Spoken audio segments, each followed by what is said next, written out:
juga Ustaz cerita silah kenapa dan siapakah yang menggelar dia tempat tu, daripada mana datang tempat tu. Tak nama asal dia bukan Samsul Lepas. Sampai turun plate kereta aku saya tengok tadi SD Samsul Lepas. Kan, jadi mungkin dia boleh cerita silah. Untuk masa sekolah dia suka bergelar kan. Jadi ada cikgu dia gelar kan, dia akan gelar kan. Wah, mungkin Ustaz dia posisi lah dia jemaah kita. Jadi untuk tidak menyebabkan masa, dengan segala hormatnya, fadil dan tafawwah Ustaz, silakan. A'udzubillahi minasyaitonirrajim. Bismillahirrahmanirrahim. Assalamualaikum warahmatullahi wabarakatuh. Alhamdulillahillazi arsala rasulahu bil huda wa dinil haqqi liyuzhirahu 'ala ad-dini kullihi walau karihal kafirun walau karihal musyrikun walau karihal muslimun. Subhanaka la ilma lana illa ma 'allamtana innaka antal alimul hakim.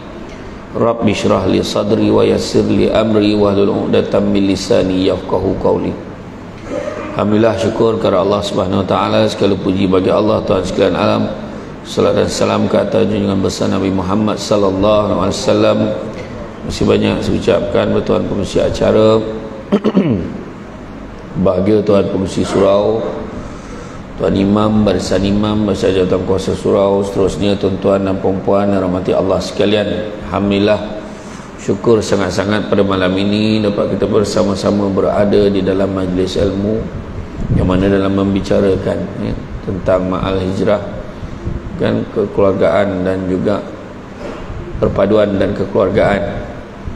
Jadi bila sebut tentang hijrah, semua orang fahamlah, hijrah ni berpindah, kan, bertukar daripada satu tempat ke tempat yang lain, berpindah satu tempat ke tempat yang lain. Begitu juga dikatakan hijrah ini perubahan daripada buruk kepada baik, baik kepada lebih baik, lebih baik kepada lebih-lebih baik. Kalau kita tengok dari Amirul Mukminin Abi Hafs Umar bin Al-Khattab radhiyallahu anhu, dia berkata, aku mendengar Rasulullah SAW bersabda, sesungguhnya setiap perbuatan itu tergantung pada niatnya. Kita biasa dengar itu kan, inna a'malu bin niat, dan sesungguhnya setiap orang akan dibalas berdasarkan apa yang dia niatkan. Siapa yang hijrahnya kerana ingin mendapatkan keredaan Allah dan Rasulnya, maka hijrahnya akan menuju kepada keredaan Allah dan Rasulnya. Dan barang siapa yang hijrahnya kerana menginginkan kehidupan yang layak baginya di dunia, atau kerana wanita yang ingin dinikahinya, nescaya manfaat hijrahnya sesuai dengan apa yang dituju. Hadis riwayat Bukhari. Innamal a'malu binniyat wa innamal likulli amri ma nawa. Sungguhnya segala perbuatan itu bergantung pada niatnya, dan setiap orang akan mendapatkan apa yang diniatkannya. Dalam ayat itu tadi, wa man kana hijratuhu ila dunya aw amaratin yankihuha fahijratuhu ila ma hajara ilaih. Betul. Siapa yang niat hijrah ni kerana dunia atau kerana wanita yang ingin dinikahinya, dan secara manfaat hijrahnya sesuai dengan apa yang dituju. Kerana dalam peristiwa hijrah Nabi itu, bukan semua yang ikut hijrah Nabi ini semua kerana Allah, bukan semua niat kerana Allah. Ada di antaranya, salah seorang tu, ada seorang pemuda, dia ikut Nabi sebab ada seorang perempuan yang dia nak nikah dengan perempuan tu, dia sayang sangat perempuan tu. Sebab perempuan tu ikut Nabi hijrah, maka dia pun ikutlah sebab dia nak kejar perempuan tu. Sebab dia nak kahwin dengan perempuan tu, dia ikut. Jadi bukan semua orang macam malam ni lah kan, yang datang kuliah ni, bukan semua orang yang nak dengar majlis ilmu. Mungkin ada yang datang sebab nak selfie, ada yang datang sebab nak tengok je, nak tengok macam mana rupa dia dekat-dekat, contoh kan. Tapi kebanyakannya taklah, kebanyakannya memang kerana Allah lah. Macam tu lah, agak tuan-tuan. Jadi makna kata nak bagi tahu niat ni semua tersimpul dekat dalam hati kita. Tapi hari ni manusia menjelang-menjelang ni lah, ni tengah menjelang-menjelang lah ni, tengah menjelang-menjelang. Tak lama lagi ada satu perayaan kan, menjelang-menjelang. Semua orang dah mula pandai membaca niat orang. Ni mesti dia nak ni, ni mesti dia nak ni. Semua orang dah jadi pandai baca, ambil alih kerja Allah Ta'ala, ambil alih kerja malaikat. Dia tahu dalam hati orang tu nak apa sebenarnya. Dia tahu, ni mesti ni mesti ada niat ni, mesti macam ni. Macam-macam lah kan. Jadi kadang cubalah jangan ambil alih kerja malaikat tu kan. Jadi bila sebut hijrah ni, macam saya pun hijrah juga. Hijrah Daripada satu tempat ke tempat yang lain, daripada satu kerja ke kerja yang lain. Dulu pernah bekerja, dah ada profession sendiri, tapi lalas berhenti buat full time. Tentang soalan daripada mana datang ni, tiap-tiap surau tanya, penat pula aku jawab pagi-hari. Aku ingat kan dia ketengok dah tahu dah kan, tapi tanya juga, tak apalah, kenalah jawab kan.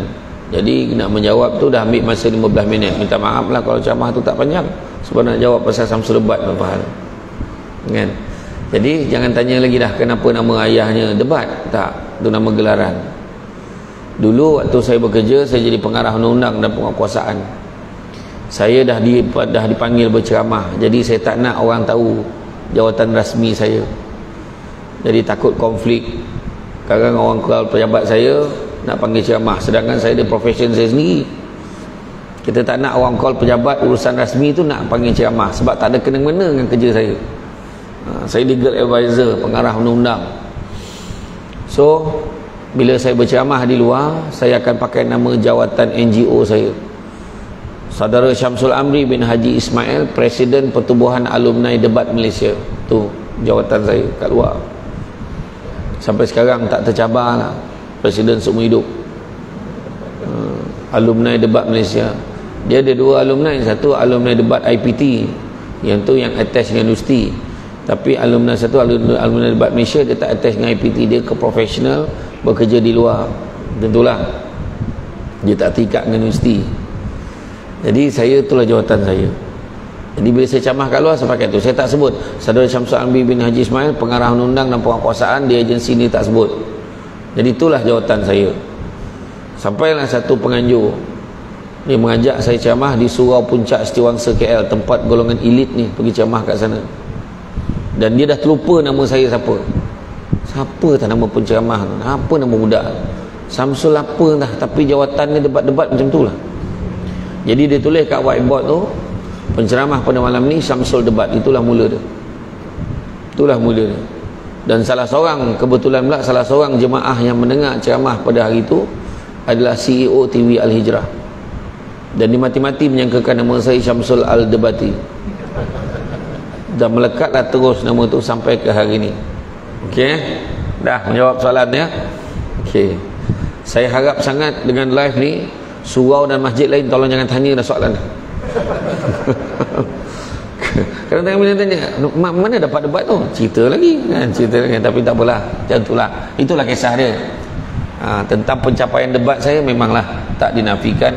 Waktu peringkat universiti dulu, saya top rank best speaker Malaysia tahun 2001-2002. Pertandingan pidato, pertandingan debat dan debat dalam anjuran Majlis Debat Universiti Malaysia ni, mana pertandingan saya tak menang, semua menang dah. Jadi ada yang tulis dekat dalam media sosial, cakap seorang-seorang boleh lah, cuba lawan aku, tengok berani dia. Dia tak tahu ranking aku macam mana kat Malaysia ni. Macam tu kan, macam tu lah. Itulah cerita dia. Tapi dululah, dan sampai sekarang saya masih lagi mengajar teknikal perdebatan pada budak-budak universiti ni. Macam mana cara berhujah, kalau orang tu cakap macam ni, macam mana nak balas. Kalau tajuk ni jadi pembangkang, jadi pecadang yang sesuai. Sebab kalau ahli politik tuan-tuan, kalau dia bercakap, dia tak jawab soalan wartawan pun saya tahu. Cara dia membusing, dia pusing sini-sini, nampak pun bagus lah dia. Tak ada mana dia. Adalah beberapa orang, saya tak nak sebut lah kan, macam tu lah. So kita boleh tahu dah point mana yang sepatut dia jawab kan. We have to rebut matters pertaining to the issues, but they don't. Tak ada. Dia tak jawab pun kadang. Sebenarnya tu lain kali lah. Mungkin surau kalau nak buat khusus berhujah kan, nanti kita buat lah. Itu lain bayar lah. Tak ada lah, saja ibu. Jadi balik pada cerita hijrah tadi kan, saya pun hijrah jugalah, hijrah. Dan berhijrah ni sebab Nabi kata apa? Yang paling penting Nabi sebut, tidak ada penghijrahan lagi dah selepas Fathu Makkah. Nabi kata tak ada lagi dah. Yang ada cuma dua, niat dan jihad. Nak bagi gambaran kat kita, sebenarnya hijrah tu sendiri bukan satu perbuatan yang mudah, bukan satu perkara yang mudah. Hijrah kita boleh sebut, contohlah kita sebut kat orang, kau cuba-cubalah berubah, kita cakap itu kan.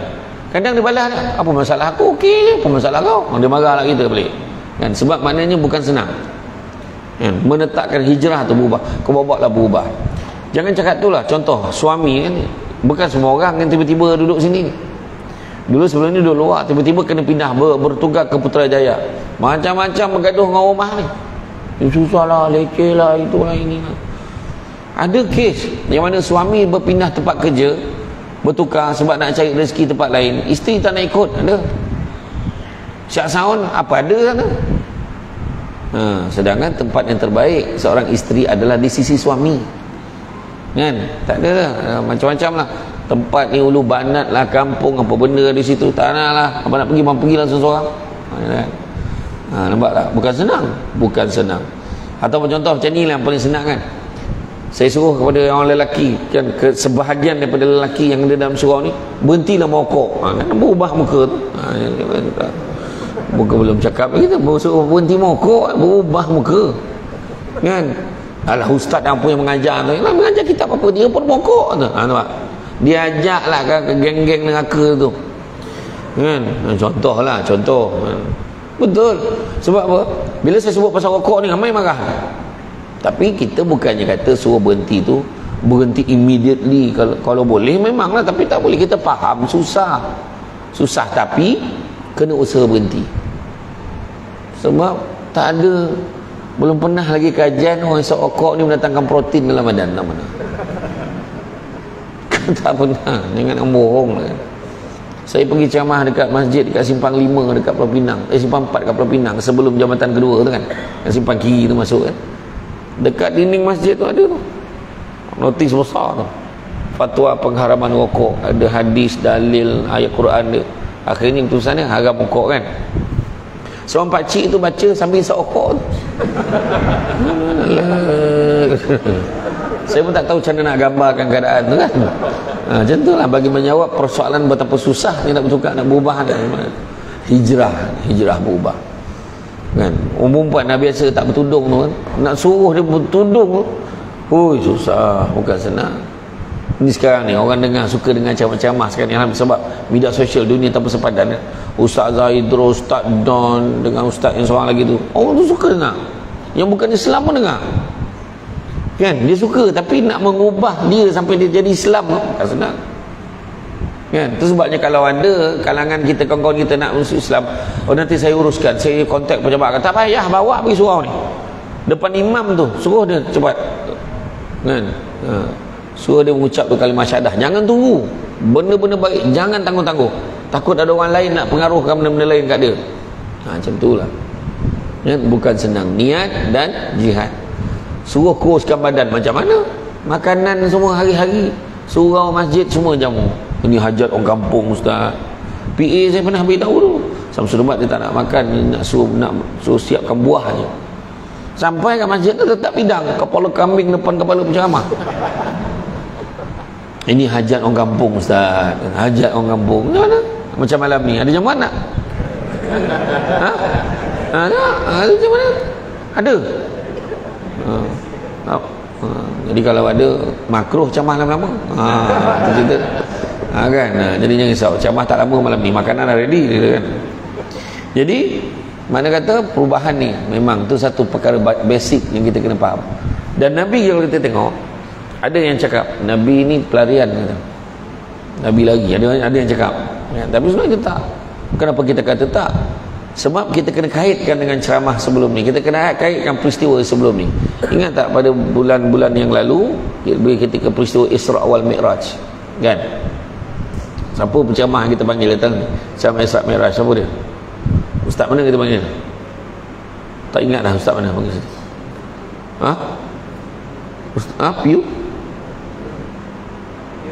Piu Rozi. Piu Rozi dah cerita dah pasal perjalanan Isra wal Mi'raj kan. Bila dia cerita tu, perasan tak? Dia cerita tentang stesen-stesen yang waktu Jibril temankan Nabi tu berhenti kat sini. Kemudian Nabi setiap kali berhenti solat 2 rakaat. Berhenti kat sini solat 2 rakaat. Setiap tempat pergi tu mesti cari tempat solat. Bukit Tursina, Baitul Laham kan. Dia kata lah, ada kat sinilah Nabi sallallahu alaihi wasallam dilahirkan. Kat sinilah Nabi Musa menerima wahyu. Sampai kat satu tempat Yatrib tu, dia kata, wahai Muhammad, cukup nampak tak? Kau nampak tak tempat tu? Mana? Nabi pun tengok. Di situlah nanti kau akan diperintahkan oleh Allah untuk berhijrah. Dah tahu dah awal lagi. Kalau Nabi nak lari, dulu lagi Nabi lari, bukan baru hari pertama orang nak bunuh Nabi. Lama dah orang nak bunuh Nabi. Kan? Tak ada hal tu dah, kan? Tapi Nabi pada ketika itu dah dapat awal dah, waktu peristiwa Isra Mi'raj dah tahu dah, tak lama lagi dia perintahkan oleh Allah untuk berhijrah. Itu satu. Nabi boleh je. Kalau Nabi ni nak senang, boleh je. Ya Allah, hari tu alang-alang Isra Mi'raj itu kau dah bagi aku buruk. Takkanlah hijrah ni kau tak boleh hantar seekor. Kan? Dapat seekor jadilah. Kan? Biar aku at least aku dah selamat sampai ke Yathrib tu, Madinah. Tapi kenapa Nabi tak panggil?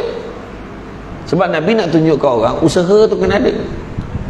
Kan? Kena usaha. Kan? Jadi Nabi sehari sebelum Nabi dah beritahu kat Sayyidina Abu Bakar dah. Kan? 1 hari atau 2 hari sebelum dia beritahu, kita tak lama aku mungkin akan berhijrah.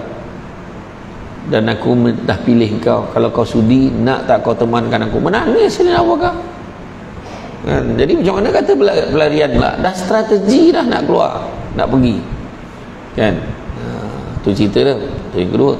Kemudian Nabi pula beritahu dengan Sayyidina Ali, standby. Standby bantu aku. Macam mana pula? Kepada kita pada masa yang sama, kabilah-kabilah, ketua-ketua kabilah kafir Quraisy ni buat meeting tergempar. Dia orang pun heran, AGM lambat lagi.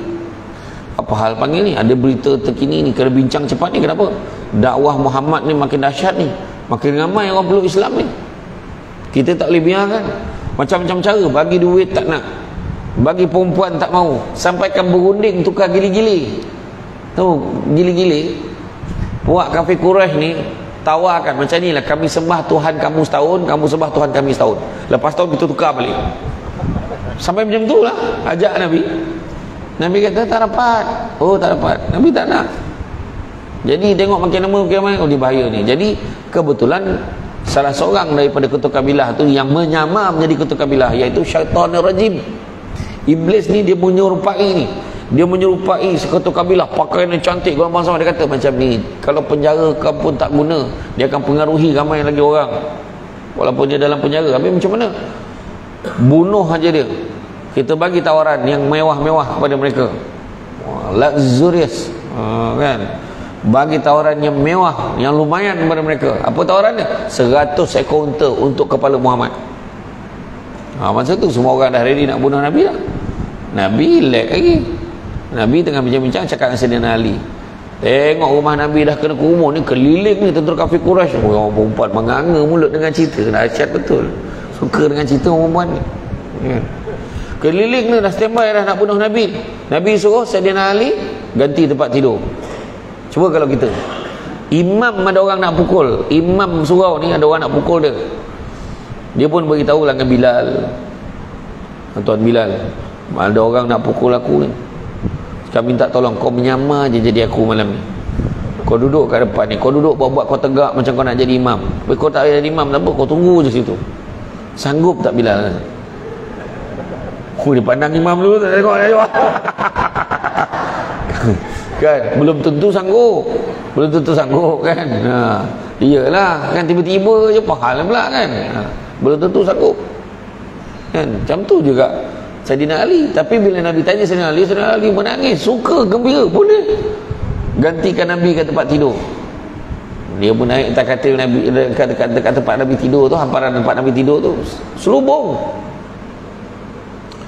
keliling lah tentera kafir Quraisy. Nabi keluar, kalau Nabi nak lari, Nabi keluar pintu belakang, ni Nabi keluar pintu depan, confident lah, keluar depan, menghadap, tapi dia pandang, tapi dia, walaupun tentera kafir Quraisy memandang, tapi dia tidak melihat. Pernah berlaku tak benda tu? Pernah berlaku tak dalam hidup kita macam tu? Pandang tapi tak melihat. Pernah berlaku tak? Pernah. Masa bila dia lalu tak nampak pun, wah dia lalu dah. Nampak tak kan? Macam tu. Cuma tinggal lagi bukan nak kata kita ni macam Nabi, tak. Kadang Allah boleh buat kita jadi macam tu. So tak ada yang pelik pun. Cuma kali ni yang peliknya, Nabi yakin bantuan Allah tu, Nabi keluar, Nabi menghadap betul tentera tu. Bukan kata lalu, menghadap betul. Nabi siap ambil pasir tu, Nabi tabur kat kepala salah seorang tentera tu sambil Nabi baca, wa ja'alna min baini aydihim saddan wa min khalfihim saddan fa aghshaynahum fa hum la yubsirun. Tu ayat dalam surah apa? Fatihah, ya. Yasin, itulah nak confirm kan. Ngangguk ada Fatihah, tak ngelak nak balik kan, macam tu tak tahu tu kan. Tak tahu confirm, dia tu tahu. Maknanya dalam ayat tu kan, dia benakan tembok-tembok di hadapan kamu, tembok-tembok di belakangmu kan. Apakah kamu afala yubsirun? Apakah kamu tak melihat? Memang dia tak nampak. Dia pandang tak nampak sebab Allah dah benakan, hijabkan pandangan dia tu. Macam tu. Ya tuan-tuan, saya pernah sekali tu jadi panel apa? Program dekat dalam TV Astroria. Program apa? Mingguan Wanita. Oh. Saya jadi host. Saya ganti Fahrin. Namanya main-main. Saya dengan siapa masa tu? Elizad. Masa tu tajuk dia apa tau? Misteri kehilangan janin. Misteri kehilangan janin. Orang Islam percaya benda tu. Memang betul pun. Pernah berlaku. Masa tu dengan ustaz apa? Ustaz ni lah, Ustaz Syarhan. Dia ialah yang power benda-benda macam tu kan. Rupanya banyak berlaku. Ada orang tu kan, dia pregnant, dah buat buku merah lah. Tiba-tiba pergi minggu depan dah kempis. Tengok tak ada. Oh, itu tak mengandung lagi. Pahal pula, itu sekian ada, ni dah tak ada pula dah. Tu belum cerita lagi. Ustaz Syarhan sendiri cerita kat saya, yang paling teruk sekali, dalam labor room tak ada. Dalam labor room dah buka, tak ada. Pening doktor tu, tipu Ustaz Syarhan. So, ada macam mana cerita dah? Panggil Ustaz Syarhan datang, malas nak cerita. Kan aku cerita dah, aku pula bawa tajuk tu, kacau lah. Tak ada nak dan ada salah seorang budak ni, ada satu kes tu di Kuala Selangor. Ketika di usia kandungan 7 bulan tiba-tiba kempis. Dikaitkanlah dengan ni lah, dengan bunian lah, apalah, ambil anak lah apa semua. Anak jin, sebenarnya jin kan? Tu sebab bagi nama anak, jangan bagi nama anak jin. Bila bagi nama anak jin, kita panggil nama dia macam ni lah, tegak dengan jin-jin tu menyawat. Saya malah nak sebut kan, ada yang kena dengan nama dia kan, bengkau tu malah nak sebut. Adalah nama-nama tu kan. Tu sebab kadang-kadang kita bila beli buku nama-nama baik dalam Islam, salah satu memang ada nama jin tu. Tapi cuma tinggal lagi maksudnya memang baik, maksud nama tu. Tu sebabnya saya, kalau anak saya tu kalau nama, saya akan telefon pejabat mufti tu. Saya tanya, Ustaz tolong cek balik nama ni okey tak? Padanya dia dulu, jangan tergesa-gesa bagi nama.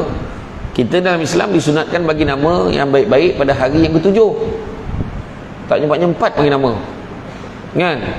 Dawa dalam perut, nama anak kita apa? Nyampah kan. Tu belum cerita combine nama kita bang, combine nama kita. Nama abang Yahya, nama saya Mahani, nama anak kita Yamaha tu. Nama Jepun pula apa hal pula kan. Macam itulah tak. Tapi memang betul. Itu sebab dia cek, dia kata ada satu nama tu lah, ada satu nama. Saya bagilah nama tu. Nama tu dekat Indonesia popular. Ada satu nama. Kan, pemain bola sepak Indonesia pun ada seorang nama macam tu. Dulu. Saya tak nak sebut. Saya tanya dengan beliau, dia kata nama ni bagus, maksud dia bijaksana. Dia kata ada satu nama tu lah, bijaksana, cerdik. Tapi zaman Nabi ada seorang sahabat, nama dia macam ni, pemalas betul perangai dia. Kau nak ke tak nama tu? Tak payah, tukar. Tentulah. Tu sebab kena tanya orang yang pandai kan, tanya orang pandai. Saya sendiri pun tanya orang, saya tak pandai pun, saya tanya orang lain. Macam tu lah. Balik cerita tu tadi kan, jadi Nabi ni bila keluar rumah menghadap, Nabi baca tu dan dia tak dapat melihat. So bercampur lah. Tadi tak habis cerita Kuala Selangor tu kan. Anak dia waktu 7 bulan tiba-tiba perut dia kempis. Memang dia mimpi ada sekumpulan manusia datang ambil baby tu pada dia. Dia jaga kempis perut dia. Dia nangis. Masalahnya selang 2 malam perut dia kembung balik, ada balik baby tu. Berlaku cerita tu berlaku. Dan masalahnya anak dia tu hari ni dah berusia 20 tahun 21 tahun masa saya program tu lah. Dah 21 tahun masa tu umur anak je. Masalah dia, anaknya daripada kecil sampai besar, mata dia nampak apa yang orang tak nampak. Jadi Ustaz Syarhan kata bawa jumpa dia suruh mak dia ikut bacaan dia ni, kemudian letak kat mata tu, hijabkan balik mata dia tu biar dia tak nampak benda tu. Ada ayat dia. Jangan tanya Samsul Debat. Panggil Ustaz Syarhan panggil Ustaz Syarhan okay, tak sedap-sedap Ustaz Syarhan ni. Kan? Jadi mana kata Nabi baca ayat tu, waja'alna min baini aydihim saddan wa min khalfihim. Tu sebabnya ada ustaz-ustaz tu cakap baca ayat ni kalau nak elakkan speed trap. Baca ayat tu sebelum masuk highway baca. Kena juga saman ustaz. Maknanya kena ingat polis pun mengaji sekarang ni. Polis dah baca dulu sebelum dia pasang kamera tu. Tu yang dia nampak kau tak nampak dia. Itu cerita dia. Kan? Jadi Nabi lepas tu Nabi pergi ke mana? Nabi pergi cari tempat bersembunyi. Okey. Waktu ketika itu ada seorang, dikatakan dalam satu riwayat yang lain pula, ada seorang lelaki penduduk Quraisy yang berbangsa Quraisy ni, dia nampak Nabi tabur pasir tu, dia nampak Nabi lalu, dia nampak. Dia kata, kenapa kau biarkan Muhammad berlalu depan kau, dia lalu? Mana ada, tak nampak pun, kami tengok pada tadi. Dia lalu depan kau. Tidak. Iya, tidak. Bergaduh. Kau pergi tinjau. Dah, jangan gaduh. Yang bos saya kata, kau pergi tinjau. Baik tuan. Dia pergi tinjau. Elok tidur dalam tu. Yang tu Saidina Ali. Kemudian Nabi naik atas, bersembunyi dekat mana? Dekat gua mana? Gua Hira bukan, gua Sur. Sedap betul. Asal gua tu Hira. Gua Hira, gua Sur. Gua Hira tempat timur wahyu. Betul lah tu, kadang orang confuse tukar. Nabi naik kat Gua Sur bersembunyi. Atau betul lah pelarian? Tak, sebab memang sebahagian pada strategi. Nabi bersembunyi dulu sebab nak redakan, sebab semua tengah marah nak cari Nabi ni. Tapi nak menunjukkan benda tu dah well plan. Sadatina Asma setiap malam hantar makanan dekat atas tu. Dulu mana ada handphone? Abah lapar ni, kau hantar makanan tau, kau 10 kaki ke kanan, kau terus ni atas, nanti Abah bagi signal. Tak ada. Maknanya dah plan. Memang dah dirancang kat situ lah tempat ni dia hantar makanan. Masalahnya untuk pengetahuan semua, nak tunjukkan bukan senang hijrah ni. Sadatina Asma pada ketika menghantar makanan daki bukit Gua Sur tu, yang pernah pergi Mekah, pernah pergi Madinah, pernah pergi umrah haji, tahu Gua Sur tu walaupun tak setinggi gunung lain tapi tinggi jugalah. Masalahnya Sadatina Asma naik dulu dengan tahap belum ada denai macam kita hari ni. Dah ada denai mana nak pijak. Dan Sadatina Asma pergi pada ketika itu dengan tahap dirinya, tubuh badannya itu sedang syarat mengandung 9 bulan. Cuba fikir. Jadi dia pergi hantar makanan. Sambil tu Amir Fuhairah pula hantar pula bagi maklumat-maklumat macam mana kat mana. Dan pada ketika itu Abdullah bin Uraikid, seorang bukan Islam, yang bantu tunjukkan jalan ke mana nak pergi, macam mana arah nak ikut, jalan yang tidak biasa dilalui oleh manusia biasa. Siapa yang pernah pergi umrah, pergi haji, kalau naik bas daripada Mekah ke Madinah, Madinah ke Mekah lebih kurang 5 jam. Kita naik bas, kita tengok luar macam mana Nabi hijrah dulu. Kita fikir macam tu. Kita nampak jalan dengan tahap batu-batu tu semua. Masalahnya yang kita tengok tu bukan itu pun jalan yang Nabi ikut. Jalan Nabi ikut lebih teruk daripada tu. Bayangkan. Tu nak bagi gambaran.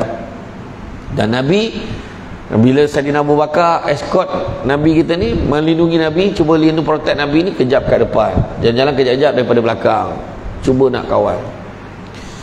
Sampai di Kuba, kita semua tahulah ringkas cerita, Nabi membina masjid dengan tulang pak kerat Nabi sendiri. Tapi masjid tu simple je lah, jadi tempat solat kan. Tak macam hari ni terlampau cantik sangat dah kan. Siapa yang rajin itu dia buatlah. Kalau nak buat kan, dia cubalah berjalan daripada hotel dia dekat Madinah tu pergi ke Masjid Kuba. Kebanyakan travel dah mula buat sekarang ni, cuba jalan kaki pergi sampai ke Kuba, dari Kuba balik semula ke hotel. Ada yang buat dah kan. Kalau ada yang tak larat tak usahlah paksa kan. Jadi macam tu lah. Jadi bila sampai aja ke Madinah, Nabi disambut dengan cukup meriah. Semua bersyair sambut Nabi ni.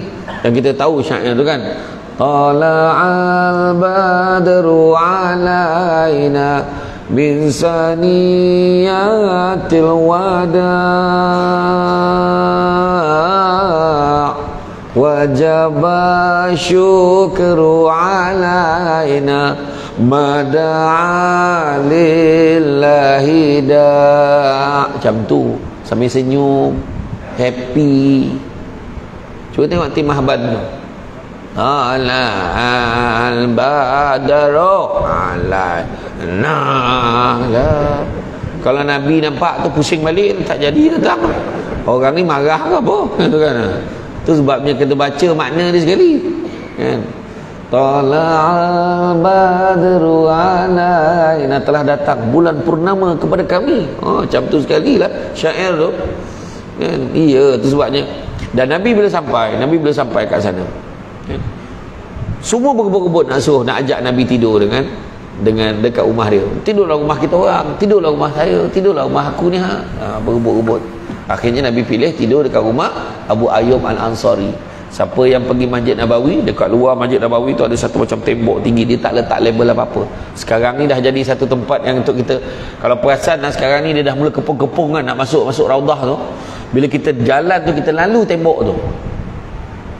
Tembok tu lah tapak rumah Abu Ayyub Al-Ansari. Dulu masa sebelum kepung tu ada seorang lelaki Arab jaga ni, duduk, tapi dia tak letak label. Sebab ada masyarakat Islam daripada negara-negara tertentu tak boleh dengar benda macam tu, mula menyembah-nyembah dia tak boleh. Tengoklah Jabal Rahmah tu macam mana, benda nangis, orang peluk-peluk, apa hal kan? Tu macam tu ada setengah negara lah, saya tak nak sebut negara mana lah kan, kita faham lah, kita tahulah ada dia ni fahaman dia ni pelik-pelik sikit. Jadi Nabi, apa yang Nabi buat? Ni yang kita nak cerita pasal perpaduan ni. Apa Nabi buat? Nabi persaudarakan puak Ansar dan Muhajirin. Persaudarakan. Selagi mana di Islam, selagi mana dia amalkan Islam, wajib baik. Lain pada tu, Nabi tak ajar. Lain pada tu, Nabi tak ajar. Kau jangan baik dengan dia B40, Nabi tak ajar. Kau jangan baik dengan dia geng parti sebelah sini, Nabi tak ajar. Kau jangan baik dengan dia sebab ni dia ni geng ketua kampung lama, Nabi tak ajar. Kau jangan baik dengan dia ni macam ni tu. Selagi mana di Islam, di amal Islam, kena baik. Tentu je. Nabi persaudarakan puak Ansar dan Muhajirin. Ansar ni penduduk tetap di sana, Muhajirin yang datang berhijrah ke sana. Dan apa lagi Nabi buat? Nabi damaikan dua puak yang dah lama bergaduh berperang, puak Aus dan Khazraj. Berpuluh tahun bergaduh berperang, kan? Berbunuh-bunuhan, punya teruk bergaduh sampai terlupa sebab apa dia gaduh. Nabi tanya, kenapa kamu bergaduh? Tak ingat Rasulullah, daripada dulu lagi gaduh-gaduh lah, dia kata macam itulah. Tapi Nabi berjaya damaikan mereka. Gelak-gelak tak? Rupanya zaman sekarang dah berlaku. Mak, bukan tu saudara kita ke? Kenapa kita tak baik dengan dia? Entah dia nyatuk kau dulu, tak apa hal, kau jangan tanyalah. Apa bezanya? Sama je lah. Sebab sekarang ni yang dulu-dulu tu lupakanlah. Saya baru ceramah pagi tadi dekat hospital Serdang. What past is past, dia kata. Apa yang dah lepas tu sudah lah. Yang dah berlalu, usahlah dikenang-kenang lagi. Ya, tu cakap tu. Kan? Jadi mana kata didamaikan Pak Aus dan Khazraj. Termasuklah juga salah seorang yang datang berhijrah, siapa? Abdurrahman bin Auf. Abdurrahman bin Auf ni siapa? Salah seorang businessman, usahawan, hartawan, kaya, tapi sebab hijrah dia sanggup tinggalkan kekayaan dia, pergi dia sampai ke Madinah. Sampai di Madinah, dalam perjalanan ke Madinah dia bawa apa? Kat tangan dia keju dengan minyak, tu je yang dia bawa. Sampai dekat Yathrib, Nabi persaudarakan Abdurrahman bin Auf dengan Sa'ad bin Rabiq. Siapa Sa'ad bin Rabiq ni? Usahawan terkemuka di Yathrib. Dia ni orang kaya dekat sana. Dia ada ladang-ladang kurma, dia ada macam-macam harta. Jadi Sa'ad bin Rabiq pun offer, aku ada banyak tanah-tanah ni, aku ada banyak kebun, ladang, mana satu kau nak? Kau beritahu je. Dia kata, Maha suci Allah, semoga Allah memberkati kamu wahai saudaraku. Aku tak nak. Tak mau dia, tak mau. Kalau begitu, aku ada ramai isteri, mana satu isteri kau, mana satu yang kau nak? Kau cakap je, open tender. Mana satu yang kau nak? Kalau kita macam ni lah, betul ni? Cik macam tu kan. Dia tak. Dia kata dia open tau. Bukannya dia kata aku dah ramai isteri tapi komitmen lah, aku dah tak nak ni, pemalas ni. Tak ada. Open. Mana satu kau nak? Kau cakap je mana kau nak. Dia kata, Maha suci Allah, semoga Allah memberkati kamu wahai saudaraku. Aku tak mau. Tak nak juga. Tengok pengajaran juga kat sini. Orang dulu zaman sahabat, zaman Nabi, zaman para sahabat, tidak mengambil kesempatan atas kebaikan orang lain. Kita hari ini mengambil kesempatan atas kesempitan orang lain. Nampak tak? Letak muka, orang tengah susah nak cari duit, mana cari duit, tiba-tiba keluar dekat media sosial tu, pelaburan patuh syariah. Muka Samsul depan, muka aku pun letak, muka Ustaz Azhar Idrus, muka Ustaz Amin. Hari tu ada sekali tu, saya, Ustaz Amin Idris dengan Ustaz Haryanto bertiga macam ni. Cakap mana aku tengok gambar ni macam tu. Rupanya tazkirah malam Jumaat tu dia edit ni buat ni, pelaburan patuh syariah. 3 bermodalkan RM500, tidur dengan lena, esok duit masuk. Boy.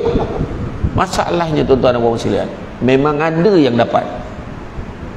Round yang pertama yang awal-awal tu memang dapat lah RM5,000, RM6,000. Lepas tu mulalah tamak, masuk lagi RM6,000, konon nak dapat RM100,000. Langsung senyap lepas tu. Kena tipu. Ni saya nak ingatkan sekali lagi, jangan terpedaya dengan Jadi lepas tu Abdul Rahman bin Auf ni, tapi kalau kau tak nak ni, isteri pun tak nak, kau nak apa? Cukuplah kau tunjukkan aku ke mana jalan menuju ke pasar, aku nak berniaga di sana. Pergi ke pasar. Pergi ke pasar, tunjuk. Sedangkan tahap pasar pada ketika itu didominasi oleh pak-pak Yahudi yang cekik darah, lintah darat, menipu, scammer. Nipu, berniaga, tipu timbangan, tak adil, sorok barang, semua dia buat. Apa yang orang jahat buat dalam niaga ini, semua dia buat. Jadi akhirnya Abdul Rahman bin Auf boleh survive dengan modal keju dengan minyak tadi. Akhirnya dia sikit dia berjaya. Sebab apa? Sebab ramai orang suka berurus niaga dengan Abdul Rahman bin Auf yang terkenal dengan sifat dia jujur, adil dalam timbangan, tak menipu, tak sorok barang. Jadi akhirnya ramai berurusan dengan dia. Macam mana orang tak berurusan dengan dia? Dia beli unta, modal unta tu harga 1,000 dinar. Jual balik dekat orang pun 1,000 dinar. Kalau kita kalau dah 1,000 pun nak buat untung berapa ni kan? Dia 1,000 dinar, jual balik 1,000 dinar. Apa soalan kita? Mana untungnya? Rupanya untung dia pada tali yang mengikat unta tu, dia charge 2 dinar setiap satu unta. Jadi jangan cakap sahabat kita yang berbangsa Cina dan India yang mengajar. Sebenarnya Abdul Rahman bin Auf dah lama ajar sistem volume ni. Beli banyak-banyaklah dapat duit tali dia tu. Duit yang RM2, 2 dinar yang dia apa, duit tambahan kepada nak ikat unta tu, itulah yang dia buat. Dan selepas tu tak lama, selang berapa bulan, Nabi berselisih dengan Abdul Rahman bin Auf, terbau bau wangi-wangian. Ini wangi-wangian orang kahwin ni, kata. Kamu berkahwin ke wahai Abdul Rahman bin Auf? Kata dia. Ya benar, aku telah bernikah dengan seorang wanita Ansar. Maka buatlah kenduri, buatlah jamuan, buat walimatul urus, walaupun hanya dengan seekor kambing. Itu pesan oleh Nabi. Makna buat kenduri itu sunnah. Sunnah. Nabi suruh. Tapi tak adalah sampai yang mati tank, dah bersanding platform tu, naik pengantin tu, gaun daripada sini sampai ke jalan simpang sana, keteruk sangat. Adalah budak tolong pegang gaun tu, paha nak mati sangat kan ini kan. Kemudian pakai pula baju jaring semua, dekat lengan ni nampak ni bunga-bunga tu nampak dalam lah. Iya, jangan main-main. Kita cakap alah aku sekali je pun. Bukan selalu itulah yang menggugat keimanan imam kat sini. Betul tak kan? Macam tu lah, jangan main-main. Imam datang ke negeri, so baca doa sebelah pengantin. Tinjau-tinjau nampak lengan. Budak ni kan, ya. Saya tak cakap imam sini lah, imam sini dia tabah kan, dia okey kan. Tempat lain. Betul. Itu sebabnya kan, sunnahnya maknanya bagi jamuan tu betul. Sebab apa? Nak masyhurkan pada orang. Anak kita dah kahwin. Anak kita dah nikah, alhamdulillah. Beritahu kat semua. Kan? Iyalah, jadi tak lepas ni kalau orang nampak dia berdua beria dan manja-manja tepuk-tepuk tampah, apa hal lah tu? Geram lah aku tengok dia dah kahwin lah. Ya ke? Kau tak pergi ke kenduri dia minggu lepas? Macam tu lah maksud dia. Kan? Jadi wahai Rasulullah, doakanlah aku. Memang Nabi doakan kesejahteraan dia sebagai pengantin baru, doakan dia. Semenjak pada itulah apa yang diusik oleh Abdul Rahman bin Auf memang jadi emas. Maksudnya berniaga apa pun memang laku, memang jadi kaya raya. Dan Abdul Rahman bin Auf ni dia memang kaya raya. Dikatakan nilai emas yang ada pada diri dia tu yang dia sebelum dia mati tu dihimpun dikira-kira kan sebanyak 750 bilion, lebih banyak daripada Bill Gates dan juga Jeff Bezos, manusia terkaya dalam dunia ni. Nah tu cerita tu. Jadi Abdul Rahman bin Auf ni selamat. Dan Abdul Rahman bin Auf adalah di antara sahabat yang terawal masuk Islam, dan dia adalah antara 10 sahabat yang dijamin masuk syurga, tetapi yang last sekali masuk sebab harta dia banyak soalan kena tanya. Jadi jangan minta kaya, banyak soalan kena tanya. Ya. Alhamdulillah rumah kecil je kan, alhamdulillah anak ni macam cepat lepas kan, nikah lah cepat gitu kan. Jadi kita tak banyak soalan nak kena tanya. Jangan minta tu bah, nak kaya-kaya sangat kan, banyak soalan kena tanya. Kereta dia banyak 10 kereta dia kan, semua kena tanya tu. Buat apa kereta tu langsung tak bawa, kau kufur nikmat, patut kau bagi orang lain kereta yang kau tak bawa tu. Tu kan ada orang macam tu, dia panaskan enjin untuk start enjin kereta ni. Buat macam hobi ni mengumpul stamp macam tu lah kan, tak boleh buat apa. Jadi macam tu lah keadaan dia. Hijrah Nabi ni nak tunjukkan Nabi ni bukan senang. Peristiwa hijrah Nabi ni yang ada cuma niat dan jihad. Dan kita tengok puak Ansar Muhajirin dipersaudarakan. Mesej yang kita tengok dalam ni, pengertian ni adalah kita berubah daripada buruk pada baik, baik pada lebih baik, lebih baik pada lebih baik.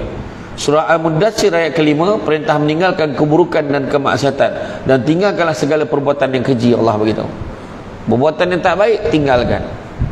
Itu sebabnya nak tinggalkan perbuatan yang tak baik ni bukan senang, sebab disebutkan dalam kitab Mukasyafatul Qulub daripada Imam Al-Ghazali, nak meninggalkan benda-benda ni disebutkan dalam apa? Disebutkan dalam bagaimana 3 tingkatan sabar. Kena sabar nak meninggalkan benda ni. Pertama, sabar yang pertama, sabar untuk melaksanakan perintah Allah. Maknanya bukan senang. Kita dengarkan Allahu Akbar, Allahu Akbar, maghrib baru nak pergi, drama pukul 7 mengganggu kita. Tengah syok drama bersambung pula tu, hari ni episod last ni.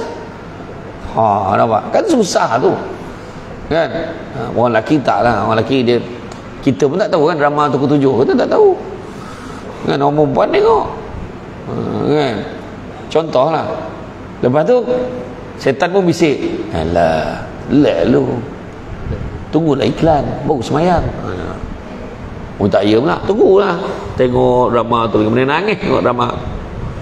Sekali iklan berlari masuk bilik air ni, biar duduk cepat nak semayang, kejap lagi drama ni. Bismillahirrahmanirrahim. Tiba-tiba setan bisik, macam dah habis je iklan tu, langsung semayang maghrib 1 rakaat ya. Apa hal kan, teruk bayang kanan. Nak azan tu kan tak payah terus kan. Jadi bila dengar dia terus apa, dia tak jadi, tak fokus, tak khusyuk di ibadah, pergi dia ke depan, wah iklan tak habis lagi. Nampak tak? Ataupun dengan azan maghrib, Allahu Akbar, Allahu Akbar, Allahu Akbar, Allahu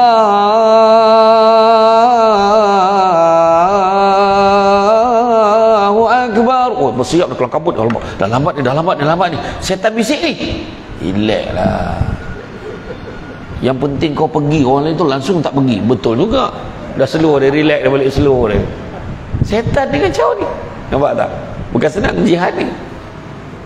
Dia pun start motor, lepas tu Bismillahirrahmanirrahim, Alhamdulillahirabbil alamin. Dah baca ayat ni, lambat aku dah pecut. Setan bisik lagi, apa kau nak pecut? Bahaya. Walaupun kau masuk rakaat kedua, at least kau datang, orang lain langsung tak pergi. Betul juga. Dia nampak kawan yang seorang tu tengah elok siram bunga, dia pun tak pergi, aku pergi, okey lah kan. Zap, relax, dia balik. Sampai dekat parking masjid, dia turun, dia tumpang motosikal, dengar Assalamualaikum warahmatullahi, Assalamualaikum warahmatullahi. Sudah dah habis semayang, setan bisik lagi. Tak apa, kan kau masuk dalam kau salam je, orang bukan tahu pun kau tak semayang. Lagi gila, nampak tak? Nampak tak? Setan je kerja halus. Setan ni dia akan hasut. Kan dalam khutbah takhir Nabi, kan Nabi kata apa? Nabi kata syaitan dan iblis mungkin telah berputus asa untuk menyesatkan kamu dalam perkara-perkara yang besar, namun dia tidak pernah berputus asa untuk menyesatkan kamu dalam perkara-perkara yang kecil. Dia tak suruh kita keluar Islam pun, mana ada. Tak ya, tapi dia hasut kita, kacau kita.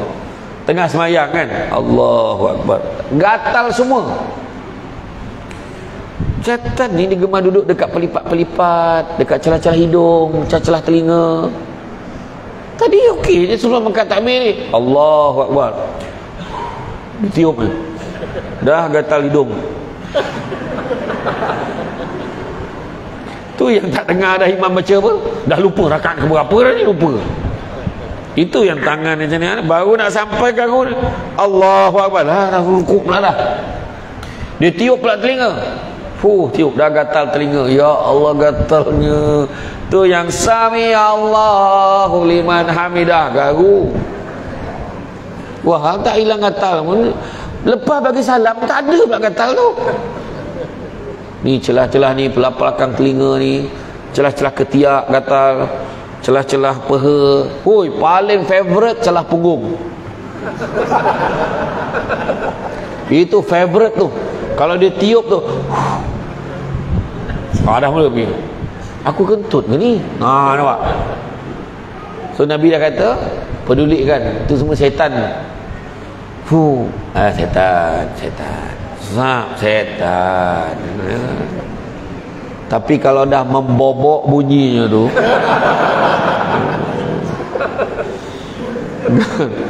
wah, setan. Orang belakang, kau lah setan. Orang kadang mengadap ni. Dia boleh pakai balon jorai dengan potai dengan jogging kan. Itu salah tu. Kan? Yalah. Kau setan apa lagi kan? Memang waktu kau pergi ambil wuduk balik kan? Iya. Itu sebab ni memang tu favourite dia tu. Dia senang je. Dia rukun kentut ni. Dia bukan rukun lah, syarat lah. Kan syarat kentut ni dua. Pertama bunyi, kedua bau.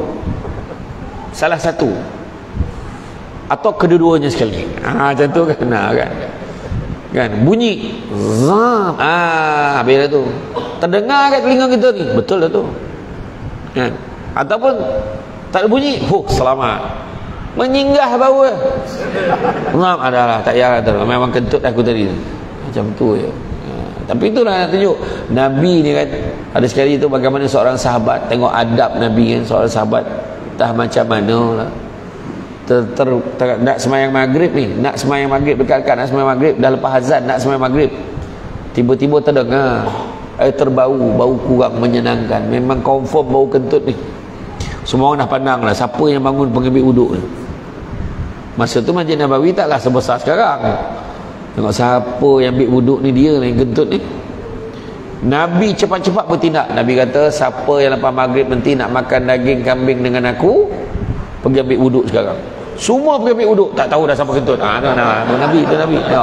Itu dahsyat Nabi, nampak tak? Nabi jaga air muka orang. Tu Nabi. Kan?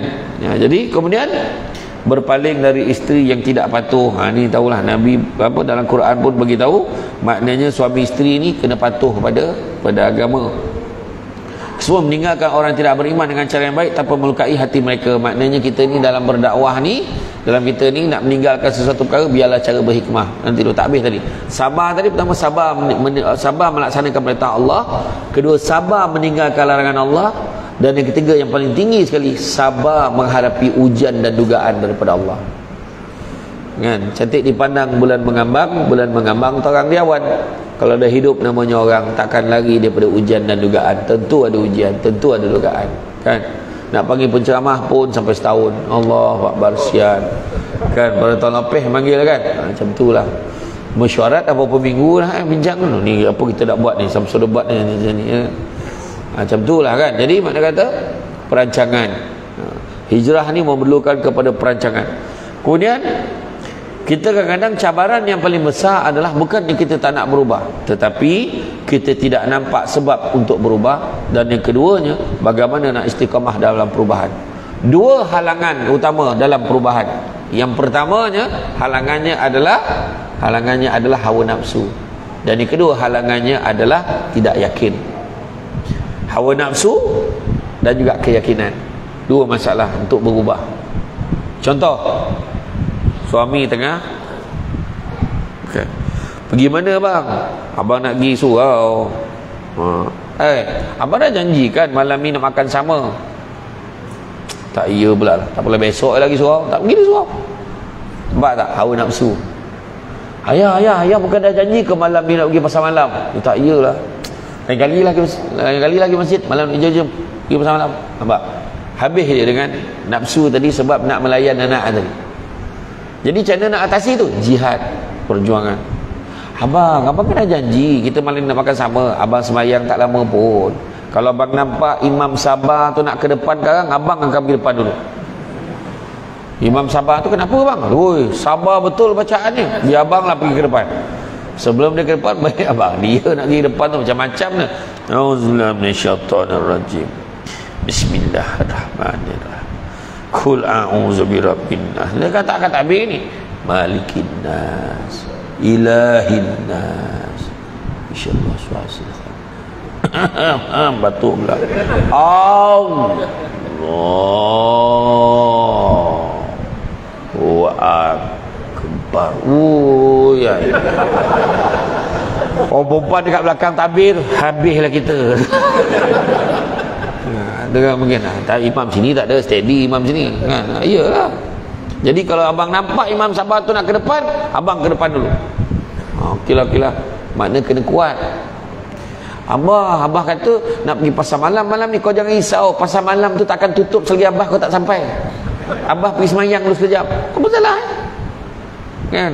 Nanti kita pergi sama. Okey bah, kita orang tunggu abah. Settle. Tak yakin apa? Tak yakin dengan ganjaran yang Allah nak bagi kat kita. Contoh macam korban baru ni. Berapa ekor korban dekat surau ni?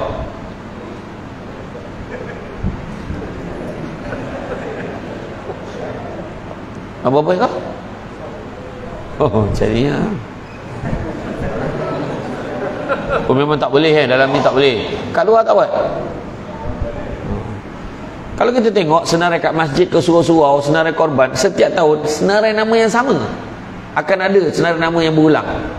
Adalah nama-nama baru. Kenapa? Sebab dia dah tahu. Tapi kenapa ramai lagi yang tak masuk korban? Kenapa ramai yang tak join? Sebab pahala kita tak nampak. Kelebihan tak nampak. Sedekah. Jadi kita merayu pada semua agar kita dapat sama-sama lah menyumbang pada tabung surau. Kan? Berapa sumbangan surau? Kebiasaan hari Jumaat, surau Jumaat kan? Hari Jumaat biasalah pegang apa-apa. 1,000 lebih kan. Sedangkan kalau semua orang bagi RM10, dia akan lebih dia bagi begitu. Betul tak? Tu cerita contoh lah kan. Wih, 2 kali ni azan apa pula ni? Oh, tempat ke-9 ni. Jadi makna kata kalau kita tengok sebab pahala tak nampak. Macam semayang berapa kali ganda daripada pahalanya daripada semayang seorang? Berapa kali ganda? Tengok semua jawab saya tak tahu. 27, tak ada siapa pun dalam 20 lebih macam tu lah Ustaz. Tak ada, semua jawab 27 tahu.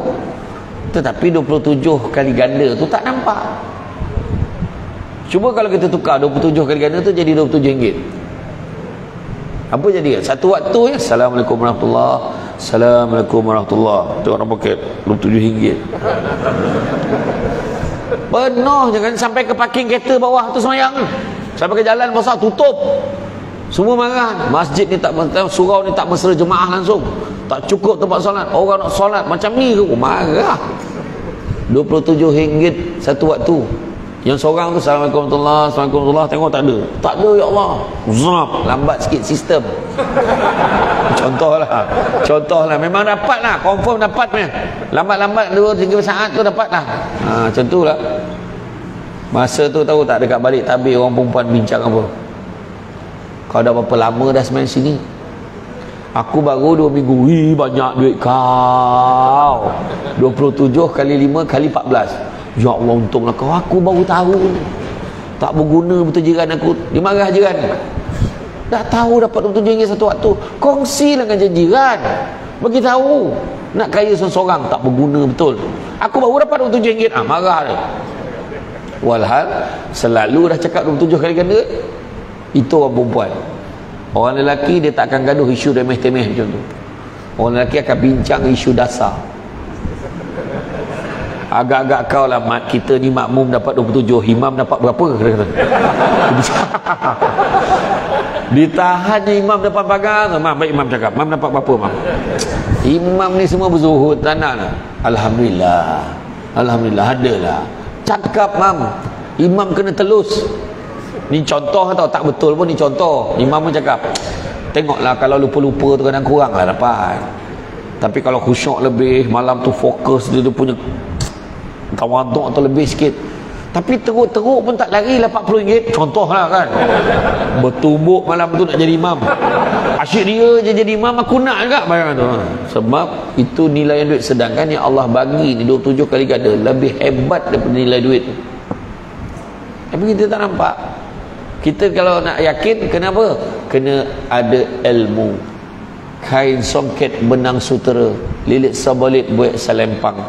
Ilmu yang sedikit jadi cahaya, walaupun yang banyak jadi cahaya, walaupun sikit menjadi terang. Makna kata datang belajar kuliah ilmu. Untuk makluman semua, bukan malam ni aja ada kuliah, ya. Setiap malam ada. Jangan pilih penceramah. Kepada mereka yang baru datang malam ni, selamat datang saya ucapkan.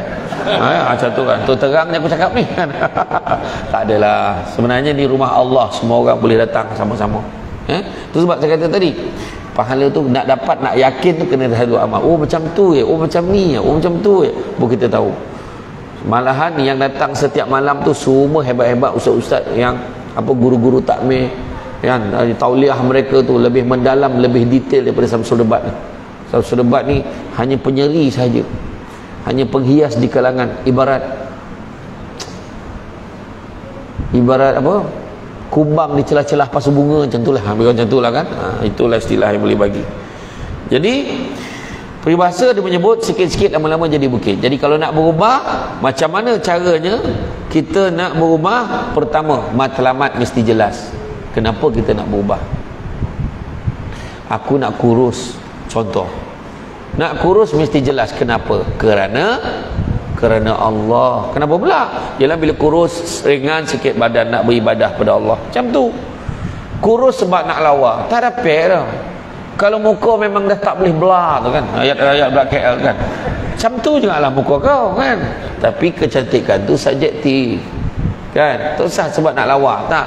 Lawa tu akan datang sendiri. Tapi kita ni kuruskan badan supaya nak ringankan badan beribadah pada Allah. Kenapa kau nak kahwin? Kerana Allah. Iyalah betul lah, menambah zuriat kerana Allah, juga menambah umat Nabi Muhammad kerana Allah. Ini kenapa kahwin? Mak bising. Maksud bila mak tak bising? Memang kerja mak tu bising ni. Bila kau nak kahwin? Bila kau nak kahwin? Bila kau nak kahwin? Bila kahwin? Bila nak beranak? Dah beranak, perempuan je nak kau. Bila dapat anak lelaki ni? Dapat anak lelaki, beranak je kerja kau. Salah pula beranak tu. Yang seorang, kenapa nak kahwin? Kawan-kawan habis kahwinan, tinggal saya je belum. Yang seorang tu imam tanya, kenapa nak kahwin? Banyak dah umur saya ni, bila lagi saya nak kahwin? Yang seorang, kenapa nak kahwin? Geram tengok budak perempuan tu lagi teruk. Jaranglah imam tanya, kenapa kamu nak kahwin ni? InsyaAllah saya nak kahwin ni kerana Allah. Biasanya yang jawab kahwin kerana Allah ni biasanya lelaki yang dah kahwin. Macam itulah yang faham. Yang faham. Tak faham sudah letaklah. Yang kedua kan, melazimi taubat. Biasakan bertaubat. Lepas bagi salam, Assalamualaikum warahmatullahi, Assalamualaikum warahmatullahi, imam pun baca Astaghfirullahaladzim allazi la ilaha illa wal hayyul qayyum atubu ilaih. Astaghfirullahaladzim allazi la ilaha illa wal hayyul qayyum atubu ilaih. 3 kali biasanya. Kalau imam tu buat 10 kali malam tu, mula dalam belakang panjang pula dah. Itu masalah. Sedangkan kita kena melazimi taubat kita. Istighfar ni minta ampun dengan Allah. Itu sebab kalau sibuk sekalipun, jangan kita jadi sombong dengan Allah. Bagi salam tu berkecapui balik, tahu berkecapui. Berdesup kata orang Putrajaya. Bangun tu nak cepat tinggalkan majlis. Nak tunggu sampai habis. Istighfar tu. Kalau sibuk sangat pun istighfar 3 kali. Sahabat tanya, kaifan astaghfir ya Rasulullah, macam mana cara istighfar? Nabi ajar astaghfirullah 3 kali. Astaghfirullah, astaghfirullah, astaghfirullah. Baca doa yang paling ringkas yang kita tahu. Allahumma barik lana fima razaqtana wa qina azabannar wa hamna bil amin. Doa apa? Itu masalah kan?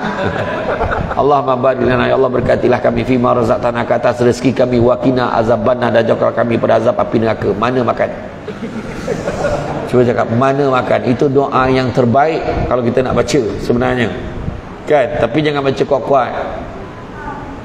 Allahumma barik lana fima razaqtana. Takut budak ni dengar doa makan. Dia kata tu masalah tu. Budak ni memang tahu tu doa makan. Nampak lembaga apa yang pelik-pelik kan, balik jalan gelap kan, nampak tinggi, nampak bentuk contoh kan, menakutkan, terus baca Allahumma bariklah fima razaqtana wa qina azabannar. Lagi lembaga tu. Tahu tak lembaga tu fikir apa? Dengan aku nak dimakan ni. Dia hantu tu pun tahu tu doa makan. Apa? Melazimi taubat. Ya. Kemudian kata Imam Al-Ghazali, jika kamu bertaubat hingga taubat itu gugur, sehingga dosa itu gugur dan kamu kembali melakukan dosa, maka bersegeralah bertaubat dan kembalilah, katakan, doakan, ya Allah, semoga aku mati sebelum sempat mengulangi dosa ini. Macam tu sekali. Ketiga, berdoa kepada Allah. Ud'uni istajib lakum. Berdoalah akan aku makbulkan. Kemudian yang keempat, mulakan dengan perubahan yang ringan. Contohnya istighfar. Berapa kali sehari? Buat 1000 kali. Contoh. Banyaknya. Tak. Maksudnya apa? Buat 200 lepas subuh, 200 lepas zuhur, 200 lepas asar, 200 lepas maghrib, 200 lepas isyak. Cukup 1000. Macam mana lah? Bukan lama pun. Astagfirullah, astagfirullah, astagfirullah, astagfirullah, astagfirullah, astagfirullah, astagfirullah, astagfirullah, astagfirullah. Tengok berdasarkan kelajuan tu, tak sampai pun 2 minit settle. Kan? Cuba buat, nak tengok perubahan dalam hidup, buatlah. Istighfar banyak. Nabi dah janji. Nabi kata apa? Siapa yang melazimi istighfar, 3 perkara. Dijauhkan daripada bala dan musibah, dilapangkan daripada segala kesempitan, dan didatangkan rezeki pada jalan yang tidak disangka-sangka. Siapa yang paning-paning kepala tu, istighfar banyak. Astagfirullah, astagfirullah, astagfirullah. Naik motor, astagfirullah, astagfirullah, astagfirullah. Sampai pejabat, astagfirullah, astagfirullah. Naik kereta, astagfirullah. Slow ke radio tu, astagfirullah, astagfirullah, astagfirullah. InsyaAllah berubahlah hidup. Sahabat dulu, para sahabat dulu paling busuk pun, paling teruk pun 70,000 kali sehari. Sebab apa? Para sahabat yakin dengan istighfar, apa dia nak Tuhan mesti bagi. Cuma buat. Ya ke? Kalau kita kata ya ke? Memang tak dapat lah. Dia kena yakin. Kan? Kena yakin. Ya? Mula dengan perubahan yang ringan. Jangan terus-terus buat 1000. Astagfirullah, astagfirullah, balon 1000 langsung tak buat dia dah apa tu. Kan? Bangun malam. Bangun malam. Kita kan dah training bulan puasa. Teruskanlah bangun malam. Bangun malam, qiyamul lail ni ibadah tau. Bukan bangun kencing tidur balik, tu tak kira. Bangun ibadah. Tak dapat sehari sekali, buat seminggu sekali. Tak dapat seminggu sekali, sebulan sekali. Tak dapat sebulan sekali, setahun sekali. Setahun sekali pun tak dapat, 10 tahun sekali. Tak agak boleh qiyamul lail 10 tahun sekali, seumur hidup sekali. Kalau tak boleh agak, cari tali gantung diri, mati lagi baik. Yang tu lah, payah sangat kan. Seumur hidup sekali pun tak dapat kan. Bangun, paling tidak Allah, paling tidak ambil wuduk, duduk dekat katil tu macam mana. Ya Allah, banyak dosaku, ya Allah, ampunilah dosaku, ya Allah. Macam tu pun tak apa. Ingat Allah. Liman kana arjullaha wal yawmal akhir wa zakarullaha katsira. Siapa nakkan rahmat Allah dan nakkan hari akhirat, maka ingatlah Allah banyak-banyak. Yang kelima, pilih persekitaran yang sama dengan misi kita nak berubah jadi baik. Kat mana? Surau. Datang surau, insya-Allah baik. Alah, pergi surau belum tentu lagi baik, kata orang tu. Betul. Pergi surau belum tentu jadi baik, tapi ada harapan jadi baik sebab orang lain semua baik. Pergi disko belum tentu lagi jahat. Betul. Tapi ada harapan jadi jahat. Belum pernah lagi orang pergi disko. Shh, diam. Isyak, diam. Tak pernah berlaku. Jangan nak bohong. Kan? Jadi maknanya cuba berkawan dengan orang jual minyak wangi, kata Nabi, kita akan dapat percikan itu. Kan? Dapat ni. Pergi berkawan dengan tukang besi, dapat juga ni kesan lubang-lubang ni. Sebab serpihan itu dia percikkan api dia tu kena membakar baju kita. Jadi pilihlah persekitaran yang baik. Yang keenam, jaga solat dan sentiasa mengingati Allah. Jaga solat. Solat adalah ibadah yang pertama ditanya. Satu pasangan bercerai setiap 13 minit sehari ni. Satu pasangan bercerai setiap 13 minit. Itu statistik yang terbaru juga lah. Satu pasangan bercerai setiap 13 minit. Dan lebih 90% pasangan yang bercerai-berai ni berpunca daripada tak jaga solat. Bukan tak solat jemaah atau memang tak solat. Tu. Kemudian bersyukurlah pada setiap proses. Alhamdulillah, aku dah khatam dah Quran sekali, aku nak khatam lagi. Alhamdulillah, aku malam ni dah pandai dah solat ni macam mana. Aku dah tahu dah solat sunat tasbih. Alhamdulillah. Pada perubahan yang kita buat tu kita syukur. Bersyukur. Ya. Jadi tuan-tuan dan puan-puan sekalian, ingat niat itu penting. Niat itu penting dalam perubahan. Sesungguhnya dengan perubahan yang kita buat, mudah-mudahan akan menjadikan kita manusia yang lebih baik di sisi Allah Subhanahu wa taala.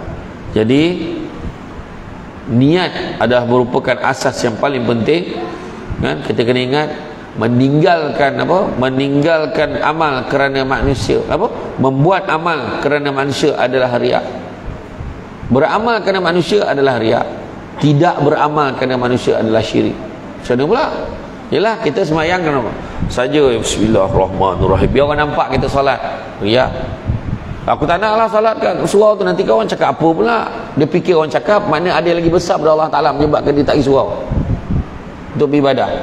Itu yang disebutkan syirik, tu maksud dia. Okay? Jadi tuan-tuan dan puan-puan sekalian, insya-Allah cukup buat masa ni. Bak kata orang sepandai-pandai tupai melompat akhirnya jatuh ke tanah jua. Walaupun perkongsian sudah tamat, mudah-mudahan meresap di dalam jiwa. Banyak lagi benda saya nak cerita sebenarnya. Nah, kalau boleh nak bawa tajuk fitnah, tajuk ini, banyak lagi sebenarnya. Maknanya kena panggil lagi lah ni. Jadi insya-Allah lepas ni kita buat 2 Syamsul, panggil 2 Syamsul. Syamsul debat dan Syamsul rau-rau. Nak seorang lagi boleh ke? Boleh, tak masalah kan. Nanti saya tanyalah dia dulu. Cek je dengan PA saya, dia akan terus set tarikh saya dengan Syamsul rau-rau sekali. Buat forum tu senang. Tengok alhamdulillah. Saya tu sebab saya tak tolak jemputan kat sini. Buat saya difahamkan jemaah subuh pun memang macam ni ramai. Saya dengar macam tu lah. Tahniah lah. Ada yang terperanjat mana tak ada lah tu. Jadi insyaAllah mudah-mudahan walaupun sedikit, bak kata orang cantik dipandang rumah penghulu, kayu tu okey dah dipapan, alang-alang menuntut ilmu subutil pasir, kembangkanlah menjadi intan. Jadi tuan-tuan dan puan-puan, itu saja daripada saya. Cuma sedikit makluman saya nak maklumkan. Kalau tuan-tuan dan puan-puan ada masa, di luar sana ada satu meja ajaib yang